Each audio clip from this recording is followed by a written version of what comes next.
Queridas companheiras, queridos companheiros de Bocaiúva, senhora prefeita, presidente da Câmara, vereadores, companheiros deputados federais, deputados estaduais, companheira Benedita da Silva, que veio do Rio de Janeiro para acompanhar a nossa caravana, companheiro Lindenberg Faria, nosso senador, companheiro Zaratini, nosso líder, queridas companheiras trabalhadoras e trabalhadores, eu queria, enquanto a gente espera o companheiro Pimentel, dizer para vocês que a caravana tem esse objetivo. A caravana, na verdade, não é para a gente fazer tanto discurso. A caravana, a ideia da caravana é a gente poder voltar a andar pelo Brasil, a gente poder conversar com as pessoas e a gente tomar contato com a realidade do que as pessoas estão vivendo hoje. Como é que está a vida do trabalhador da cidade, como é que está a vida do trabalhador do campo, como é que está o pequeno produtor rural, se o crédito está funcionando, se ele está conseguindo produzir direito, se ele está tendo preço para o produto que ele produz, como é que está a vida de vocês? E por que que a gente quer fazer isso? Porque quando nós disputamos as eleições em 2002, nós tínhamos uma crença. Eu já tinha perdido 89, 94 e 98, e eu tinha uma crença de que se a gente ganhasse as eleições, a gente poderia mudar a história do Brasil. E por que que eu tinha essa crença de que eu poderia mudar a história do Brasil? Porque tudo que um trabalhador vive, eu já vivi. Eu já vivi no campo, a minha mãe saiu de Pernambuco para a gente não morrer de fome. Eu já morei em vila que entrava 1,5 metro de água dentro da minha casa. Eu já acordei muitas vezes à noite com um rato nadando, tentando subir na cama, com barata boiando e tentando subir na cama. Eu já acordei de noite nas piores situações para tentar tirar minha mãe da casa, porque a casa estava entrando água e chegava a 1,5 metro. No dia seguinte parava de chover, a gente ia tirar a lama da casa, era cada sanguessuga na perna da gente, sabe? E quando a gente acabava de tirar a lama, vinha outra chuva, dava outro enchente, era o mesmo sofrimento. Então, como eu já vivi tudo isso, eu tinha uma crença de que a gente poderia consertar o Brasil. E a minha crença era simples, não era uma coisa sofisticada, não era um discurso daqueles que as pessoas falam meia hora aqui, quando termina, vocês vão para casa perguntando o que ele falou, foi bonito, mas o que ele falou mesmo? Não, era uma coisa que vocês tinham que entender. Primeiro, eu tinha consciência de que a solução pelo Brasil passava pela ascensão dos pobres. Na hora que os mais pobres conseguissem subir um degrau na escala social da economia brasileira, o que ia acontecer? O pobre ia pegar um pouquinho de dinheiro, ele não ia depositar no banco, ele ia para o supermercado, ele ia comprar 1 quilo de carne, ele ia comprar 1 litro de leite, ele ia comprar mais pão, ele ia comprar um caderno para o filho estudar, ele ia comprar uma camisetinha, ele ia comprar um chinelo. Ou seja, eu sonhava que na hora que milhões de pobres tivessem um pouquinho de dinheiro, essa gente ia para o supermercado, para o shopping, ia fazer a economia começar a girar. Todo mundo comprando, todo mundo gerava emprego. Sabe, a pessoa poderia comer uma carne melhor, a pessoa poderia comer um pouco mais, a pessoa podia tomar café de manhã, comprar manteiga, comprar fruta para as crianças. E eu tinha certeza que era isso que ia levar o país a crescer. Foi por isso que nós criamos o Bolsa Família. Foi para dar o primeiro pouco de dinheiro para a maioria das pessoas. Porque quando a gente dá 1 bilhão para um grande empresário fazer um investimento, aquele 1 bilhão demora 2 ou 3 anos para gerar um emprego. Agora, quando a gente pega R$100 e dá na mão de uma pessoa mais humilde, que ela vai no supermercado, o dono do supermercado vai precisar comprar um ajudante. A ajudante vai ganhar um salário. Esse salário vai se juntar a outro salário porque vai gerar um emprego na indústria. Outro emprego gera outro salário. Daqui a pouco a roda gigante da economia começa a girar. Todo mundo começa a comprar alguma coisa, mesmo que pouca coisa, e daqui a pouco tem milhões e milhões e milhões de pessoas comprando, daqui a pouco o dinheiro está circulando, daqui a pouco o pequeno produtor, ele planta a sua mandioca, ele planta o seu milho, o governo garantia um preço para ele poder vender, nós obrigamos os prefeitos a comprarem 30% da merenda da escola para que o dinheiro começasse a girar dentro da cidade. E o quê? Tchau, meu amor, obrigado. É uma bênção de Deus. Umas pessoas nas condições da senhora sair de casa para vir nos receber. Que Deus lhe abençoe, que tenha, sabe, que tenha um... Cadê o microfone aqui para Dona Luzia? Dona Luzia, dá o microfone aí. Estou aqui. Não está funcionando toda vez que a gente... Oi. Olha, Lula, eu acabei de falar que em 2018 eu quero o senhor na presidência, porque o senhor na presidência, o pobre tem chance de viver, e, como já teve quando o senhor era presidente. E o povo já sofreu demais e está sofrendo. Eu quero o senhor na presidência, se Deus quiser. E a senhora vai estar lá, e a senhora vai estar na boca da urna para garantir isso. Se Deus quiser. Olha, gente, então, eu tenho consciência de que é com pequenos gestos que você consegue mover uma nação. Ou seja, aí foi o Bolsa Família, eu lembro do Luz para Todos. Aqui em Bocaiúva tem quase 2.500 famílias que receberam Luz para Todos. As pessoas que nasceram na cidade não têm noção o que é a Luz para Todos. Porque as pessoas que vivem na base do candeeiro vivem nas trevas. E quando a gente ligou Luz para Todos, tinha ignorante na cidade que falava, o Lula só faz política para pobre. Eu já tenho luz, para que luz para todos?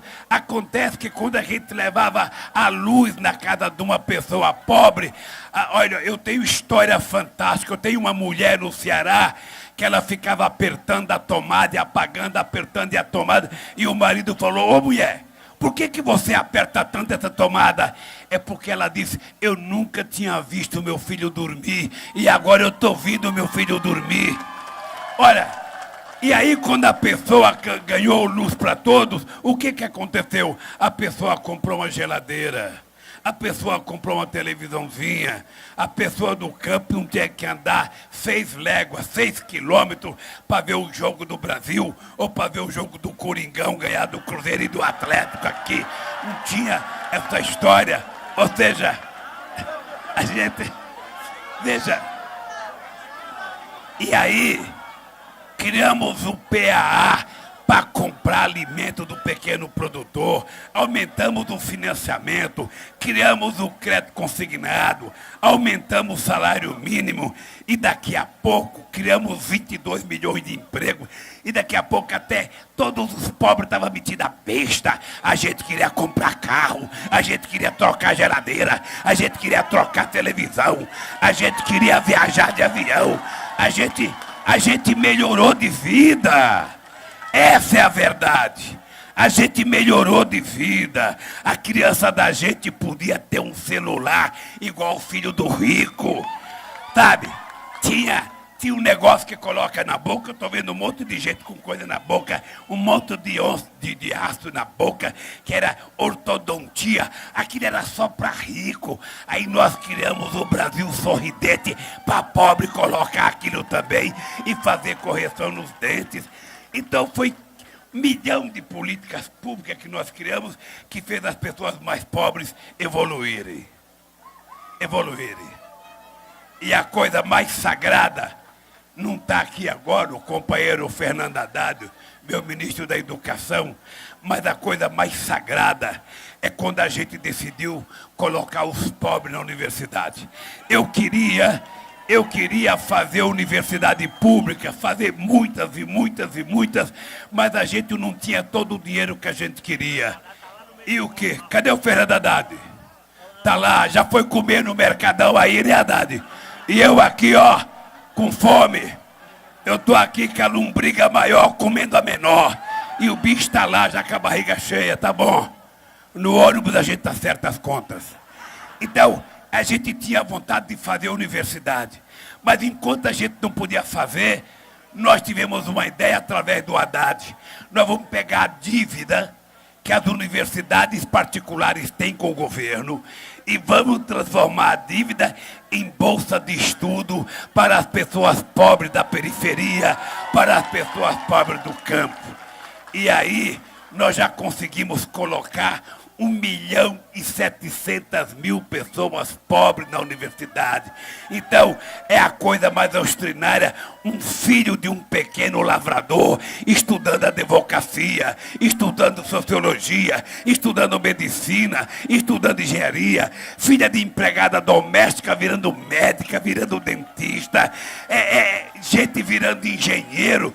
Daqui a pouco o Brasil mudou, a universidade mudou de cor, não era só gente bonita, bem criada, era gente pobre que estava no banco da universidade estudando. Aí resolvemos fortalecer o FIES, porque o FIES já existia antes de nós. Mas era assim, era um dinheiro que você podia pegar no banco para o seu filho estudar. Acontece que você tinha que ter avalista, e ninguém quer ser avalista de gente pobre. Ninguém. Então, o que nós tomamos como decisão? Quem vai financiar o FIES é o Estado brasileiro. Esse mesmo Estado que tem capacidade de financiar os grandes empresários e fala aqui investimento, esse mesmo Estado vai financiar o pobre que quer estudar, porque o pobre na escola significa... Porque o pobre na universidade significa investimento, significa de desenvolvimento. Pobre na escola, quem tem um diploma universitário, não vai à falência. As pessoas que aprendem não desaprendem nunca mais. E quando as pessoas viram profissionais qualificados, quem é que ganha? É o país. O país vai poder ter mais competitividade, o país vai poder ter mais produtividade. E aí nós fizemos uma pequena revolução nesse país. Este país era respeitado nos Estados Unidos, este país era respeitado na França, este país era respeitado na China. Dava até gosto. Eu tenho certeza que a gente conseguiu fazer em 12 anos. Eu tenho certeza que a gente conseguiu fazer em 12 anos aquilo que a elite brasileira não conseguiu fazer em 100 anos. Porque a elite brasileira nunca se preocupou com a educação desse país. Nunca se preocupou. Eu digo todo dia que a República Dominicana, Colombo chegou lá em 1492. A meninada presta atenção nesse dado. Colombo chegou em Santo Domingo em 1492. Em 1538, a República Dominicana já tinha a sua primeira universidade. Cabral chegou aqui em 1500. A primeira universidade brasileira só aconteceu em 1920. 420 anos depois. E não foi feita por causa da juventude brasileira. Foi feita porque naquele tempo o rei da Bélgica vinha ao Brasil e por rei visitar o Brasil, ele exigiu título de doutor honoris causa. Então juntou a faculdade de Pernambuco, da Bahia, do Rio de Janeiro, de São Paulo e criaram uma universidade. Então veja, todos os países da América do Sul tiveram universidade primeiro do que o Brasil. É por isso que eu e o Zé Alencar, aquele mineiro extraordinário que, como eu, também não tinha diploma universitário. Já passamos para a história como os 2 analfabetos que mais fizeram universidade na história desse país e que mais colocamos gente na universidade. É por isso, gente, que a gente está fazendo a caravana. Para dizer para vocês, a gente não pode desistir, porque a coisa está feia. A gente não pode desistir porque a coisa está feia. Nós temos que efetivamente acreditar que a gente pode fazer o Brasil voltar a ser feliz. A gente pode fazer o Brasil voltar a crescer.